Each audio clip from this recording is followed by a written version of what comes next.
Wah. Guys, here's the aftermath of last night.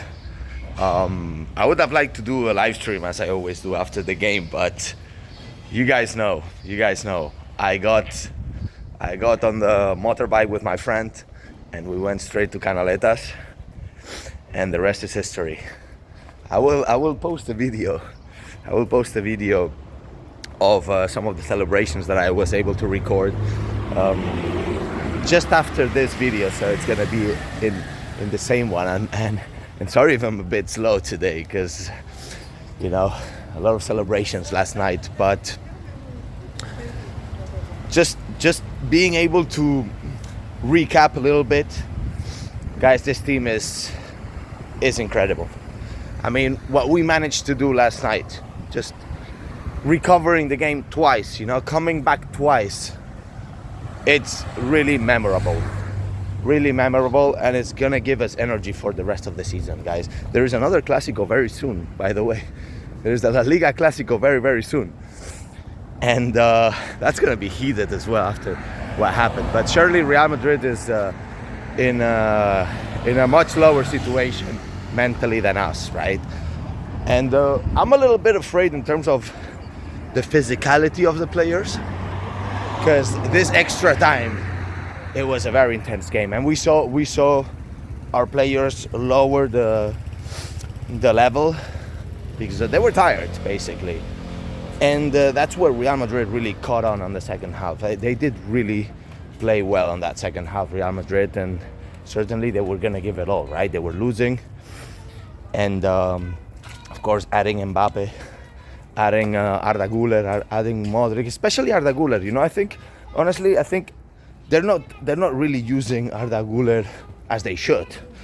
He's a player that has an incredible talent, and yet he's always on the bench. It's a bit weird from Ancelotti, but I give him credit as he's won so many titles, right? But anyways, I think what a team. Gonna give credits to the whole team, basically, but like if we can understand, guys, for example, players like Cubarsí,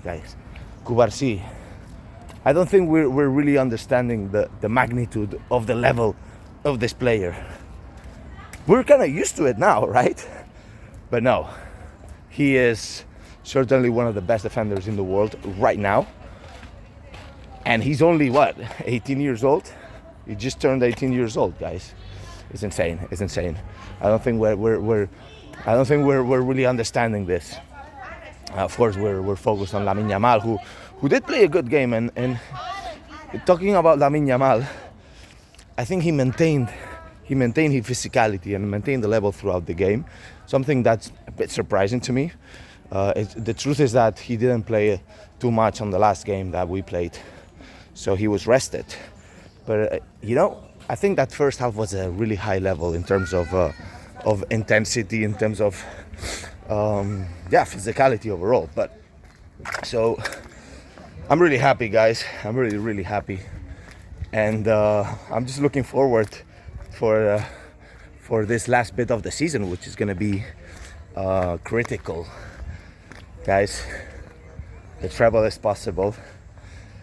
And I think that we're in a good position to do it. The only thing that gets me worried is the fact that missing Lewandowski, missing Balde, surely affects the level of this team. I think yesterday, if Lewandowski would have been playing.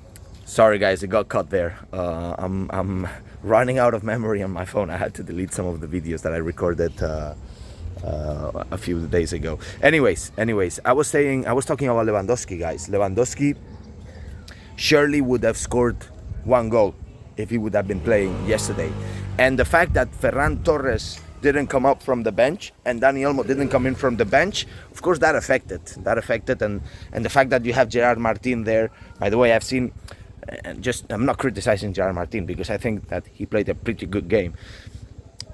But of course, having Balde would have been better, right? Balde is a knife in the attack and plays really well in defense. Gerard Martin did really well in defense. But in attack, not that great. That's it. It's not that great. But man, I see a lot of people.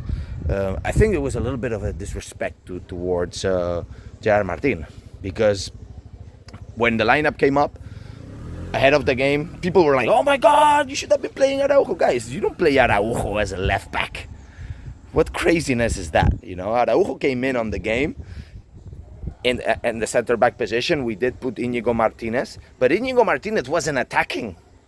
If we can recap, you know, he's not a left back. In that moment, it was perfect because we had 4 center backs, guys. Íñigo Martínez, Cubarsí, Araujo, and Koundé. It was massive.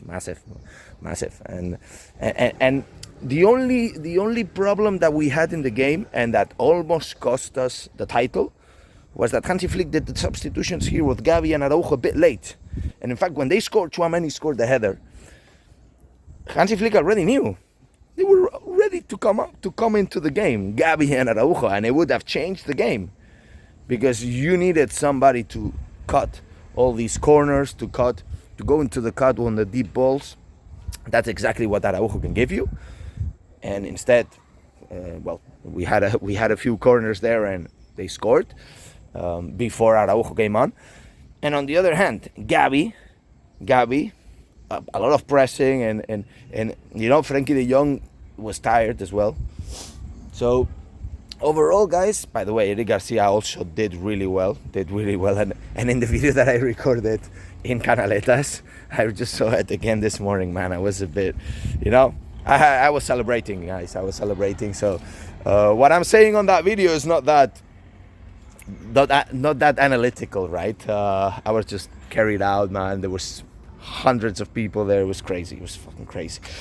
I urge you to go watch the video, by the way, and I will post you a video of the celebrations right after I finish. So guys, enjoy it.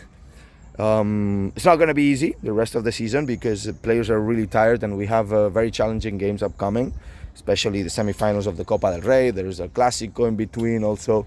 Not in between, but there is Valladolid in between. I hope that we can play Pablo Torre at some moments, because you know what? I thought about why not adding Pablo Torre there in the last minutes of the extra time, because he has goal. Pablo Torre has goal. So I thought it was a possibility, right? But anyways. I hope that you guys are enjoying. Let me know how you celebrated the game in the comments. It'll be great to know. I know some of you are really fanatics, so I'm sure that you had celebrated as much as me, or even more than me. So guys, enjoy it. Visca el Barça, Visca Catalunya, and see you in the next video. Bye.